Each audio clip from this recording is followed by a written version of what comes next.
Hello friends, once again welcome to my channel master study lab. Friends, अभी तक मैं आप सभी के साथ philosophical and sociological perspectives of education की unit first which is education and knowledge के नोट्स की वीडियो शेयर कर चुकी हूँ, जिसका लिंक आपको डिस्क्रिप्शन बॉक्स में मिल जाएगा। अगर अभी तक आपने मेरे चैनल को सब्सक्राइब नहीं किया है then please subscribe my channel for more knowledgeable videos. Friends, today in this video we will discuss unit 2 which is education and philosophy. So let's get started. So this is second unit which is education and philosophy. सबसे पहले आप यहाँ पर देखेंगे कि education को 2 parts में divide किया गया है. Wider education means unlimited education and narrow education means limited education. इसके नीचे वाइडर एजुकेशन, नैरो एजुकेशन का एक्सप्लेनेशन गिवन है और एक डिफरेंस भी मेंशन किया गया है आपको इन दोनों टॉपिक्स को अच्छे से समझाने के लिए. फ्रेंड्स, ये जो सेकेंड यूनिट है ये आपके बीएड एंड ऑल्सो सीटेट के लिए भी काफ़ी इंपॉर्टेंट यूनिट है. सीटेट के एग्जाम्स में भी इससे रिलेटेड क्वेश्चंस आपसे पूछे जा सकते हैं. So this is very important unit. Wider and narrow education के बाद हमारा नेक्स्ट टॉपिक है relationship of education with various subjects, जिसमें सबसे पहला पॉइंट है फिलोसफिकल कंसेप्ट ऑफ एजुकेशन, जिसका मतलब है philosophers thoughts related to education. मतलब इसके अंडर बताया गया है कि जितने भी फिलोसफर्स हैं उनके क्या थॉट्स हैं एजुकेशन को लेकर. Second, sociological concept of education and political concept of education, जिसके अंदर जो पॉलिटिशियंस हैं वो एजुकेशन पर बात करते हैं कि एजुकेशन कैसी है या किस तरह की होनी चाहिए. Next is economic concept of education, psychological concept of education and scientific concept of education. अगर इन पॉइंट्स के आपको एक्सप्लेनेशन की नीड है, अगर आप चाहते हैं कि इसका एक्सप्लेनेशन भी मैं आपको प्रोवाइड कराऊं तो आप मुझे कमेंट बॉक्स में बता सकते हैं. Next topic is relationship of education with philosophy. Philosophy of education के अंडर जो पॉइंट्स गिवन है वो है concept of education, AIIMS and objectives of education, curriculum of education, methods of education and discipline of education. मतलब कि अगर हम education और फिलॉसफी का रिलेशनशिप देखते हैं तो उसके अंदर हम इन पॉइंट्स को डिस्कस करेंगे, जिसमें सबसे पहले हम डिस्कस करते हैं AIIMS and objectives of education. So basically जो एजुकेशन के एम्स एंड ऑब्जेक्टिव्स हैं उसका मतलब है कि एजुकेशन के पीछे हमारा क्या मोटिव है कि हमें लोगों को शिक्षित क्यों और किस तरीके से करना चाहिए. सो एम्स एंड ऑब्जेक्टिव्स के अंडर जो हम डिस्कस करते हैं वो हैं general AIIMS and specific AIIMS. General AIIMS में हम बात करते हैं इंडिविजुअल ऑब्जेक्टिव्स की, सोशल ऑब्जेक्टिव्स की एंड जनरल एम्स और जनरल ऑब्जेक्टिव्स की. इस पेज पर आप देखेंगे कि इंडिविजुअल ऑब्जेक्टिव्स का एक छोटा सा फ्लो चार्ट गिवन है, जिसमें बताया गया है कि इंडिविजुअल ऑब्जेक्टिव्स कौन कौन से होते हैं. Progressive development, moral development means higher values realization, spiritual development, psychological standpoint of viewpoint, natural development means free environment for teaching, biological development means to improve qualities. So these are the individual objectives जो हमारे general aims के under आते हैं. अब हम बात करते हैं सोशल ऑब्जेक्टिव्स के बारे में, जिसके अंडर हमारे कुछ पॉइंट्स आते हैं, जैसे state socialism means discipline the state, aim of social control means to follow the rules of society, aim of good citizenship means contribute in society, aim of social service and aim of socialisation means adjustment with society. Next is general objectives, जिसके under हमारे points हैं aim of good citizenship, aim of cultural development, aim of self-realization, aim of vocational efficiency, aim of giving knowledge, aim of complete living and aim of harmonious personality means all-round development. So these are the aims and objectives of education. अब next topic है हमारा curriculum of education. The original means of curriculum in Latin language is to run a course. Means curriculum का जो actual meaning है उसे Latin language में बोलते हैं किसी भी कोर्स को रन करना, किसी भी कोर्स को चलाना. In education, it is a planned subject or objectives that goes on within the school, including extra class activities, guidance, and interpersonal relations. Different kinds of curriculum reflects the models of instructions. It could be categorized according to the classification of 4 psychological families. Means जो education का curriculum है उसे 4 psychological families में भी divide किया जा सकता है. Those 4 points are social curriculum, information processing, personalist and behavioural curriculum. Next is characteristics of curriculum, जिसके अंडर भी हमारे 4 पॉइंट्स आते हैं. Child centred, society centred, knowledge centred and philosophy centred. Means जो हमारा करिकुलम है वो इन्हीं 4 पॉइंट्स पर बेस्ड होना चाहिए कि हमारा जो एजुकेशन का करिकुलम है वो चाइल्ड सेंटर्ड भी होना चाहिए, सोसाइटी सेंटर्ड भी होना चाहिए, नॉलेज सेंटर्ड भी होना चाहिए एंड फिलॉसफी सेंटर्ड भी होना चाहिए. Next topic is methods of teaching. The term teaching methods refers the general principles, pedagogy and management strategies used for classroom instructions. Next topic is types of teaching methods. So यहाँ पर हमें 10 methods given है. Deductive method means निगमन विधि, inductive method means आगमन विधि, synthesis method means part to whole. Part to whole का मतलब है कि टू कंबाइन एलिमेंट्स, छोटे छोटे एलिमेंट्स को कंबाइन करके जब एक न्यू चीज, न्यू कोई कंपोनेंट फॉर्म किया जाता है उसे बोलते हैं synthesis method. And next is analysis method. Analysis method synthesis method का बिल्कुल ऑपोजिट होता है. Means whole to part, means breaking up into components, कि किसी भी एक होल चीज को, किसी भी एक पूरे कंपोनेंट को जब हम छोटे छोटे एलिमेंट्स या कंपोनेंट्स में ब्रेक करते हैं तो उसे हम बोलते हैं एनालिसिस मेथड.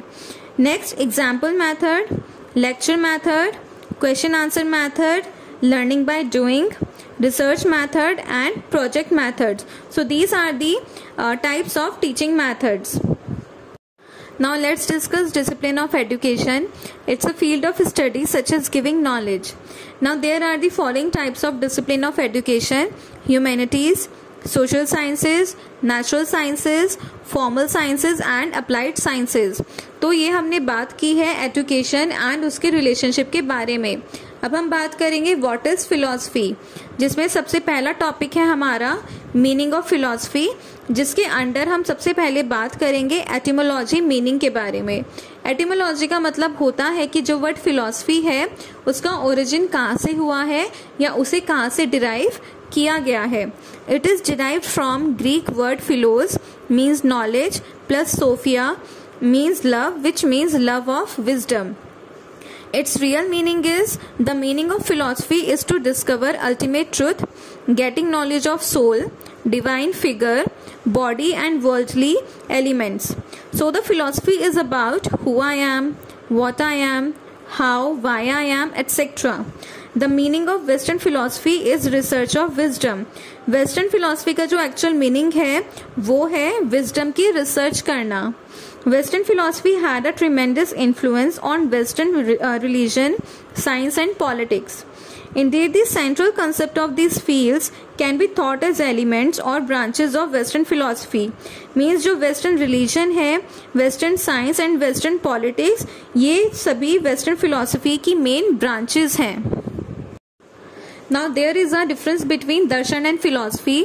यहाँ पर आपको दर्शन फिलॉसफी के 7 पॉइंट्स गिवन है to clear these points. Now next topic is subject matter of philosophy, कि जो फिलॉसफी का सब्जेक्ट मैटर है वो क्या है, या फिलॉसफी जो है वो किन किन चीजों को एक्सप्लेन करती है. First is metaphysics means existence. Second is epistemology means to understand the ideology. And third is axiology means values of ideology. Axiology के अंडर भी हमारे 4 पॉइंट्स आते हैं: ethics, logic and choices, aesthetics means skills, theology and political philosophy means society. अब हम बात करते हैं मेटाफिजिक्स की. It examines the fundamental nature of reality including the relationship between mind and matter, potentiality and actuality and substance and matter. So basically metaphysics के under mind and matter के बीच में relationship बताया जाता है, potentiality and actuality and substance and matter के बीच में relationship बताया जाता है. सो हम जब भी किसी फिलॉसफी को एक्सप्लेन करते हैं, हम किसी भी फिलॉसफी के बारे में जब पढ़ते हैं तो उसके अंडर मेटाफिजिक्स भी गिवन होता है और इसको लेते हुए ही किसी भी फिलॉसफी को एक्सप्लेन किया जाता है. Now there are some topics of metaphysics which are existence, object and their properties, space and time, cause and effects and possibility. So these are the topics जिनको लेते हुए ही, जिनको एक्सप्लेन करते हुए हम किसी भी फिलॉसफी को पढ़ते हैं। हम जब भी किसी फिलॉसफी को एक्सप्लेन करेंगे तो हमें उसमें मेटाफिजिक्स को भी एक्सप्लेन करना होगा कि उसकी मेटाफिजिक्स कैसी है। Now next is epistemology. It is theory of knowledge, especially with regards to its methods, validity, scope and distance between justified belief and opinion. It is relationship between two ideas exist even in the original idea theory, then the decision will be true. This is called conformism, जो कि सत्य का स्वरूप का एक part है। Ideas that prove successful in practice are true are known as anti-Semitism. So ये जो conformism and anti-Semitism है, these two are the parts of सत्य का स्वरूप। So epistemology का मतलब है कि दो आइडियाज़ के बीच में जो रिलेशनशिप बताया जाता है कि क्या सच है और कौन सा आइडिया ओरिजिनल है, तो उसे ही हम एपिस्टेमोलॉजी कहते हैं। एपिस्टेमोलॉजी के अंडर सत्य का स्वरूप को एक्सप्लेन किया जाता है, जिसके टू पार्ट्स हैं, कन्फर्मिज्म एंड एंटीसेमिटिज्म। तो हम जब भी किसी फिलॉसफी के बारे में पढ़ते हैं तो हमें उसके अंडर एपिस्टेमोलॉजी के बारे में भी पढ़ने को मिलता है कि उस फिलॉसफी की एपिस्टेमोलॉजी क्या है, जो हमें बताती है कि जो लॉजिकल प्रैक्टिस होती है उसकी स्टडी के बारे में ही एपिस्टेमोलॉजी में बताया जाता है। Epistemology is the study of logically practice. अभी आपको थोड़ा सा कंफ्यूजिंग लगेगा, बट जब आप एक या दो फिलॉसफीज को अच्छे से पढ़ लेंगे तो आपको ये पॉइंट्स भी बहुत अच्छे से क्लियर हो जाएंगे। अब यहाँ पर नीचे आपको कुछ इंपॉर्टेंट क्वेश्चंस दिखेंगे जो आपके एग्जाम्स के लिए काफ़ी यूजफुल हैं। What is knowledge? Is there possibility of knowledge और not? How is knowledge attained and what are the limitations of human knowledge? So these are the important questions जो कि आपके एग्जाम्स में पूछे जा सकते हैं। Now what is axiology? Main topics of axiology are: it is philosophical study of value. It studies mainly two kinds of values, ethics and aesthetics. Ethics investigates the right and good, and aesthetics studies about beauty and skills. तो जब भी हम किसी philosophy के बारे में पढ़ते हैं तो हमें उसकी एक्सियोलॉजी भी बताई जाती है कि उस फिलॉसफी की क्या वैल्यूज़ हैं, जिसके अंडर हम उसकी एथिक्स एंड एस्थेटिक्स के बारे में पढ़ते हैं। एथिक्स के अंडर हम पढ़ते हैं कि उस फिलॉसफी के क्या राइट्स हैं एंड क्या गुड्स हैं, एंड एस्थेटिक्स के अंडर हम पढ़ते हैं कि उस फिलॉसफी की क्या ब्यूटी है एंड क्या स्किल्स हैं। सो आप जब भी किसी फिलॉसफी को एक्सप्लेन करेंगे तो आपको इन तीनों सब्जेक्ट्स को उसके अंडर एक्सप्लेन करना होगा, which are metaphysics, epistemology and axiology. Next video में मैं आपको बताऊंगी कि किसी भी फिलॉसफी को लिखने के लिए उसका क्या प्रोसेस होना चाहिए। आज की वीडियो में हमने पढ़ा that what is education and what is philosophy. Next video में मैं आपको बताऊंगी कि कौन कौन सी फिलॉसफीज हैं जिनके बारे में डिस्कस किया गया है, एंड उनके नोट्स भी मैं आपके साथ शेयर करूंगी और बताऊंगी कि आपको किसी भी फिलॉसफी को किस पैटर्न में एक्सप्लेन करना है। अगर आज की वीडियो से रिलेटेड आपकी कोई भी क्वेरी है या कोई भी कंफ्यूजन है या आप कोई सजेशन देना चाहते हैं तो आप मुझे कमेंट बॉक्स में बता सकते हैं। और अगर अभी तक आपने मेरे चैनल को सब्सक्राइब नहीं किया है then please subscribe my channel for more knowledgeable videos. Thank you so much.